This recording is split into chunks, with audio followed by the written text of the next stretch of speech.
so I'm about ready to go get my brother Enoch and my mom, and we are going to Grand Rapids for the evening. We're gonna go to dinner at a Chinese restaurant, and then we're gonna go to an Asian supermarket that is gonna have lots of cultural foods and probably gonna be a very different experience than I'm used to. I chose this as my out of comfort zone project because number one, I have never been to an Asian supermarket before, and I'm curious to see what that's gonna be like. What kind of food will they have? How is it gonna be set up?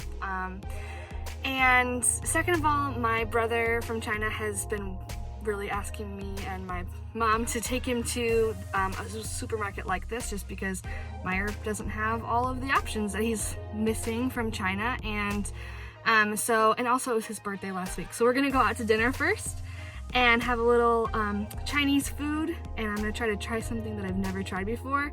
This is out of my comfort zone in two ways. Number one being that I've never really gone to a supermarket like this before, and number two, I basically am very, very picky when it comes to eating. I've always been a person that just does not like to try new food.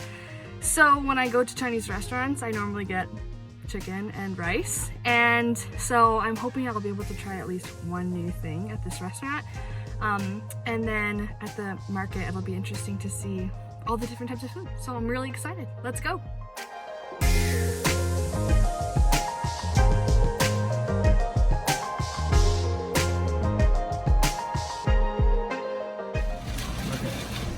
做中糖鸡是美国菜，不是中国菜。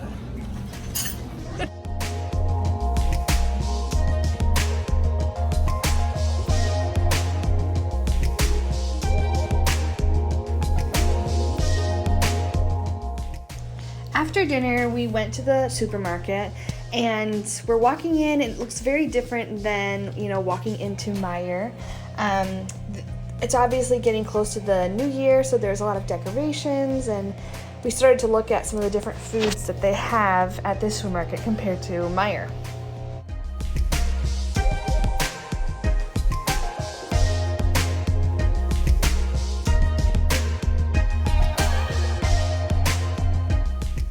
It was a really cool way to get to know my brother in a new way. He's only lived with us for about 9 months, but he was able to show us foods that he missed from home and that we aren't able to normally get at the grocery store.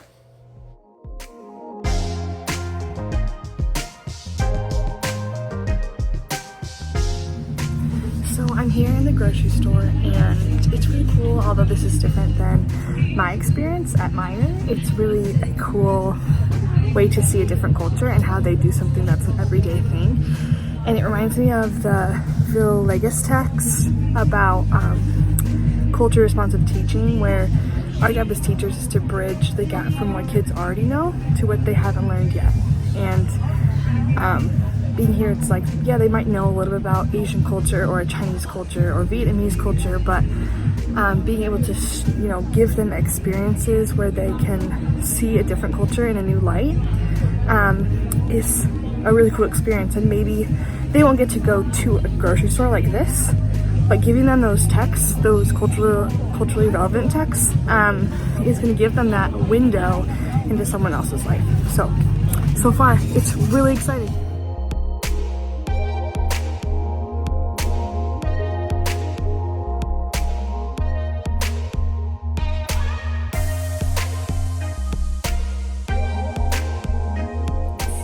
Very evident to me that I have a very limited taste palette. Not only is this culturally out of my comfort zone, but as far as foods and tastes go, I can promise you I've never eaten any of this kind of food, and basically that's because I eat like a 12-year-old. So I am looking to get something here today that I want to try back at home.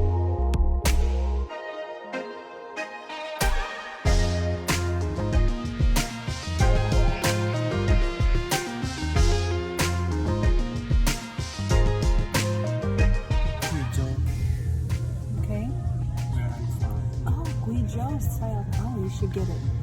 That's awesome.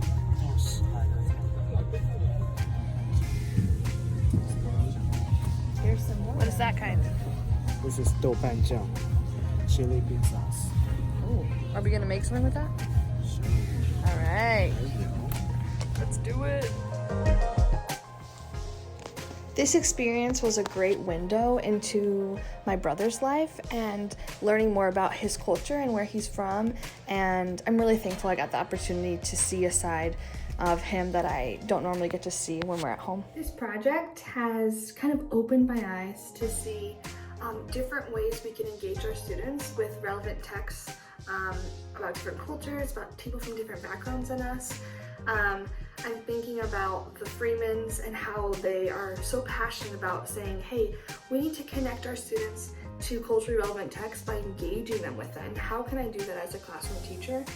I'm thinking this project, maybe I can't bring students to these types of places. I can't bring them to a grocery store or a different restaurant. But can I get to know my students and the backgrounds that are represented in my room? What cultures are there right now that they can come and bring information about them to the classroom and let the other students have a window into their life and have those students have a window into the other people's life and just have it as a place where we can learn from each other and like that article from Gay said, celebrate one another, okay? Not just saying, hey, that's cool, you're like that. Saying like, wow, that's amazing that that's how you celebrate that holiday or have that meal or how you do whatever you do with your family. And so I just kind of opened my eyes because obviously I went with my brother who has lived with us for about 9 months, but I've never seen him so excited before about the different foods.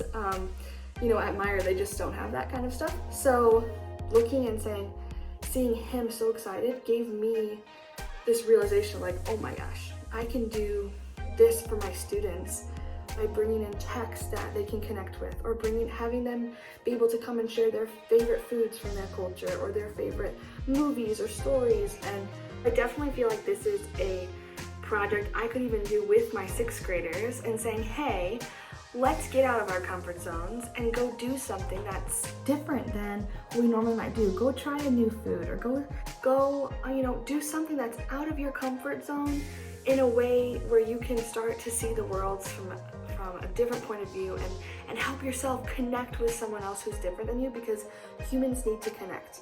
That's what we're made to do. We're made to, you know, collaborate together and celebrate one another, and I think this would be a really cool way to do that. So I hope you guys have had a meaningful experience with this project as well, and I'm looking forward to seeing all of the different things that you guys got to do out of your comfort zones. Thanks.